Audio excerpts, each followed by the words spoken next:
Okay. இந்த வீடியோல இந்த கேள்விய நம்ம எப்படி செய்யலாம்னு சொல்லி பார்க்கலாம். திணிவு கேப்பிட்டல் M, ஆரை கேப்பிட்டல் R உடைய வட்டத்தட்டானது B வேகத்துடன் வழுக்காமல் கிடையான ஒரு நிலத்தில் உருளுகிறது. தற்போது அது R/4 உயரமுடைய படிக்கட்டில் மோதுகையை அடைகிறது. படிக்கட்டினுடைய முனையானது போதிய அளவு உராய்வுடையதாக இருப்பதால், தட்டானது அந்த படிக்கட்டினுடைய முனை பற்றி சுழலும் போது வழுக்காதென கொள்க.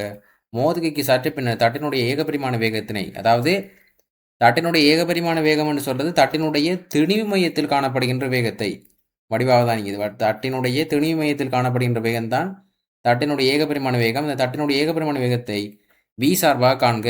ஓகே, இந்த வழியில் நம்ம செய்யலாம் டக் டக்குன்னு சொல்லி. இப்போ நம்ம என்ன செய்ய போறோம்னு சொன்னால், முதல்ல வந்து பார்த்தீங்கன்னு சொன்னால், இந்த தரப்பட்ட வட்டத்தட்டு வழுக்காம உருள்றபடியால் வழுக்காம வந்து பார்த்தீங்கன்னு சொன்னால் உருண்டுட்டு வரபடியால் இந்த இடத்துல காணப்படுற வேகம், அதாவது தரப்பட்ட வட்டத்தட்டினுடைய நிலத்துடன் தொட்டு கொண்டிருக்கிற புள்ளியில் காணப்படுற வேகத்தை பற்றி ஆராயப்புறம். அதுக்கு முன்னாடி வந்து பார்த்தீங்கன்னா திணிவத்தில் காணப்படுற வேகத்தை டக்குன்னு மார்க் பண்ணிடுறேன். அதில் வந்து பார்த்தீங்கன்னா B என்று சொல்லப்படுகின்ற வேகம் காணப்படுகின்றது. அதே போல் வந்து பார்த்தீங்கன்னு சொன்னால் ஒமேகா தரல, நான் ஒமேகான்னு சொல்லி நான் மார்க் பண்ணுறேன்.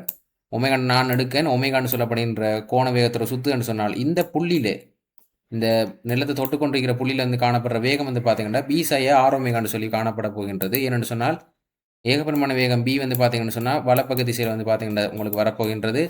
அதே போல் வந்து பார்த்தீங்கன்னு சொன்னால் இடப்பக்க திசையில் வந்து பார்த்தீங்கன்னா தொடலி வேகம் R ஒமேகா வந்துட்டு பார்த்தோம்னு சொன்னால் வரப்போகின்றது.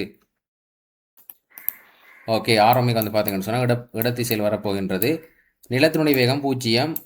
ஸோ பியூர் ரோலிங்கான கண்டிஷன் என்ன, வழுக்காது உள்ளதுக்கான கண்டிஷன் என்று சொன்னால் வட்டத்தட்டினுடைய அந்த நிலத்துடன் தொட்டு கொண்டிருக்கிற கீழ்ப்புள்ளியினுடைய காணப்படுற வேகம், கீழ்ப்புள்ளியில் காணப்படுற வேகம் என்னென்னா V சாய் R ஒமேகா. அது நிலத்தினுடைய வேகம் 0க்கு சமனாக காணப்படும். அப்போ நீங்கள் டக்குன ஈக்குவேஷன் எழுதலாம். V சாய் R ஒமேகானுடைய பெருமானம் எனக்கு 0க்கு சமனாக காணப்படும். ஸோ இதில் வந்து நீங்கள் V சமன் R ஒமேகா என்று சொல்லி சமன்பாடை நீங்கள் எடுத்துக்கொள்ளலாம்.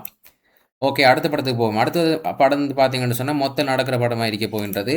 இந்த மொத்த நடக்குள்ள வந்து பார்த்தீங்கன்னா நார்மல் ரியாக்ஷன் வந்து பார்த்தீங்கன்னா அதனோட மையத்துக்குள்ளால் வந்து பார்த்தீங்கன்னா போகின்றது. செவன் வருதாக்க விஷயம் வந்து பார்த்தீங்கன்னா மையத்துக்குள்ளால் போகின்றது. அதே போல் வந்து பார்த்தீங்கன்னு சொன்னால் இந்த வட்டத்தட்டினுடைய இயக்கத்தை எதிர்க்கிறதுக்காக நிலையியல் உராய்வு விசை வந்து பார்த்தீங்கன்னு சொன்னால் இந்த இடத்துல காணப்பட போகின்றது. இந்த இடத்துல ஒரு விஷயத்தை நோட் பண்ணுங்க, நான் இயக்கவியல் உராய்வு என்று சொல்லலை, நிலையியல் உராய்வு என்று சொல்கிறேனுக்கான காரணம்டா நீங்கள் கொஸ்டினை வடிய வாட்சி பார்த்தீங்கன்னா தெரியும்.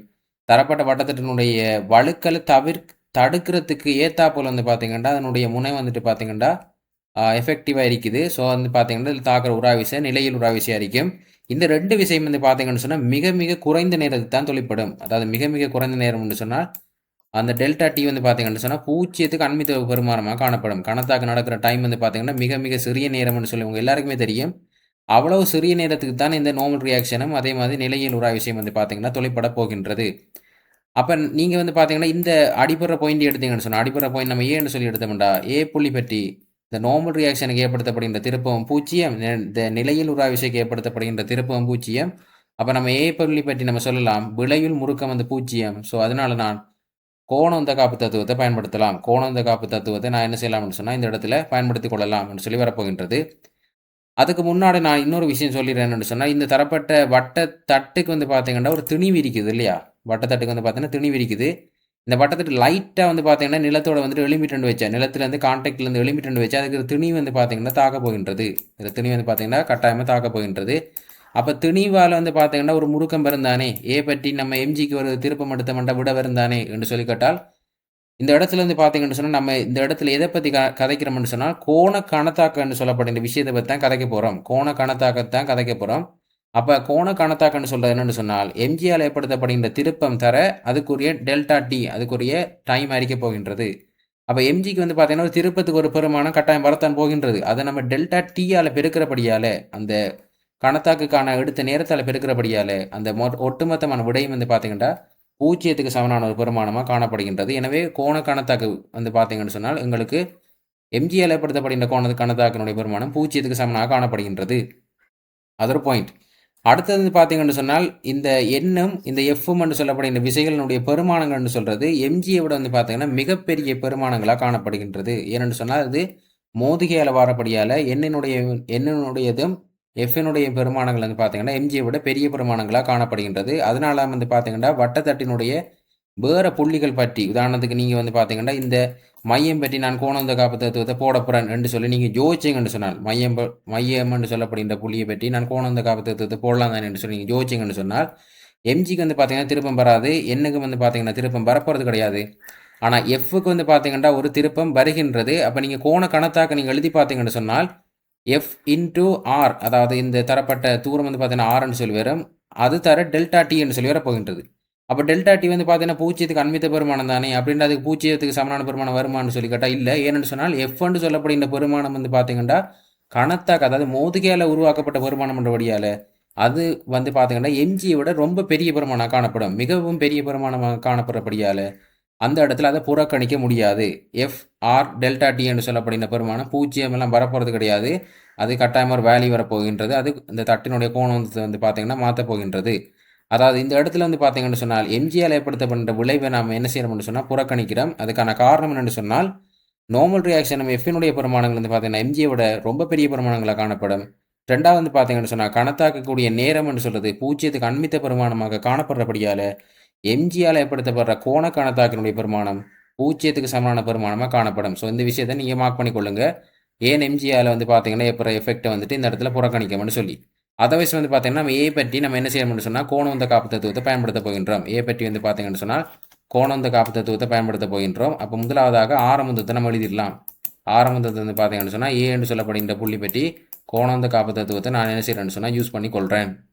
ஓகே, அப்போ வந்து பார்த்தீங்கன்னு சொன்னால் ஆரம்பத்தில் கோணவந்தத்தை எழுதிடலாம். அப்போ நீங்கள் பார்க்கலாம் இந்த இடத்துல பி இந்த தூரத்தை நீங்கள் எழுதலாம் இல்லையா, அதாவது ஏ என்று சொல்லப்படுகின்ற புள்ளி பற்றி நம்ம எடுக்கிறோம். இதான் வந்து ஏ. அப்போ அந்த புள்ளியை இந்த தூரத்தை நீங்கள் எழுதலாம் 3r/4 சொல்லி வரும். இந்த புள்ளிக்கான தூரம் 3r/4 சொல்லி வரும். அப்போ நீங்கள் என்ன செய்யலாம்னு சொன்னால் எம்பிஆர் எழுதலாம் இல்லையா. இந்த தரப்பட்ட இதனுடைய துணி வந்து பார்த்தீங்கன்னா கேபிட்டலில் மறிக்கிறபடியால் நீங்கள் எம்பிஆர் எழுதலாம். அப்படி நீங்கள் எழுதுனீங்கன்னு சொன்னால் உங்களுக்கு எம்பி அதே போல் உங்களுக்கு 3r/4 சொல்லி உங்களுக்கு என்ன செய்யணும்னு சொன்னால் வலம் சொல்லி திசையில் ஒரு என்ன சொல்ல கோணந்தம் வரும். அதே போல் தரப்பட்ட வட்டத்தட்டு ஆரம்பத்தில் ஒமேகான்னு சொல்லப்படுகிற கோணக்கதியோட சுத்திரப்படியால் அதனுடைய திணி மையம் பற்றின சடத்து திருப்பம் தர ஒமேகா எழுதணும். அப்போ திணி மையம் பற்றின சடத்து திருப்பம் வந்து பார்த்தீங்கன்னா அரை எம்ஆர் வர்க்கம்னு சொல்லி வரப்போகின்றது. பக்கத்தில் வந்து பார்த்தீங்கன்னா ஒமேகான்னு சொல்லி வரப்போகின்றது. பக்கத்தில் வந்து பார்த்தீங்கன்னா ஒமேகான்னு சொல்லி வரப்போகின்றது. நான் இந்த இடத்துல வந்து பார்த்தீங்கன்னா ஒமேகா வந்து போட போகிறது கிடையாது. ஏன்னு சொன்னால் நம்ம ஏற்கனவே B7 ஆர் ஒமேகான்னு சொல்லி சமன்பாடு எடுத்திருக்கிறபடியால் B7 ஆர் ஒமேகான்னு சொல்லி சமன்பாடு எடுத்திருக்கிறபடியால் ஒமேகாவுக்கு பிறகு நம்ம என்ன செய்யலாம்னு சொன்னால் B ஆர்ன்னு சொல்லப்படுகின்ற பெருமானத்தை இந்த இடத்துல பிரதிட்டு கொள்ளக்கூடியதாக காணப்பட போகின்றது.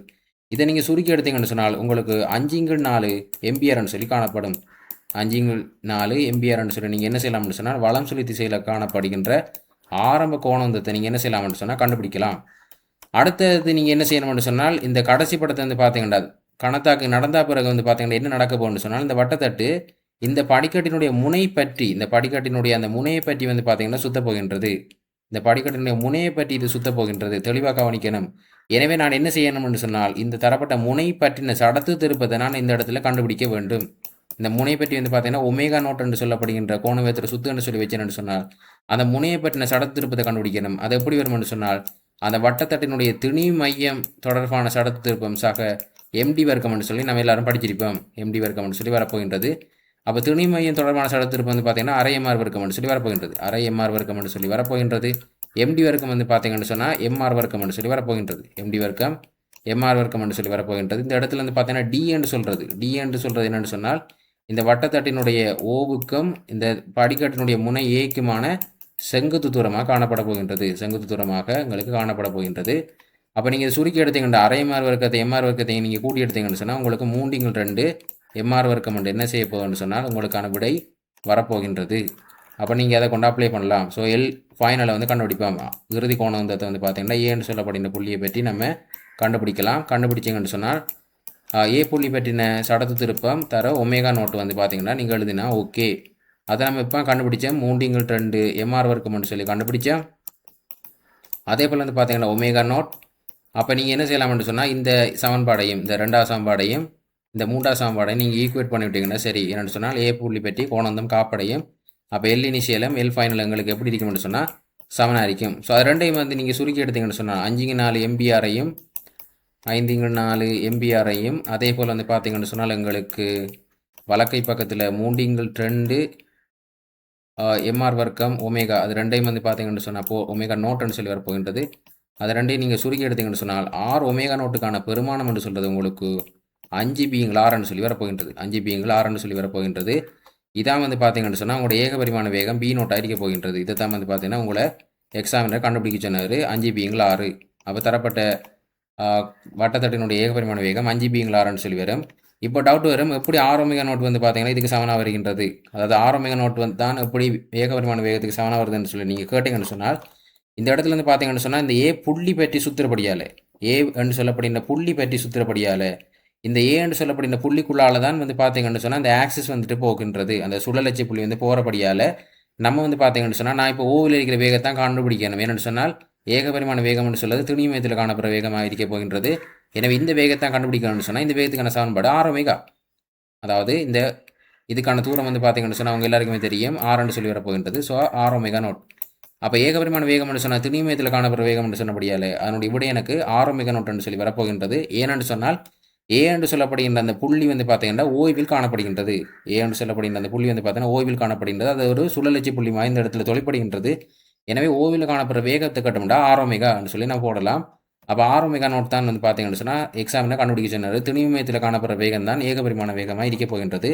எனவே அதுக்குரிய சரியான விடை வந்து பார்த்தீங்கன்னா 5 பிங்கள் ஆர்ன்னு சொல்லி வரப்போகின்றது.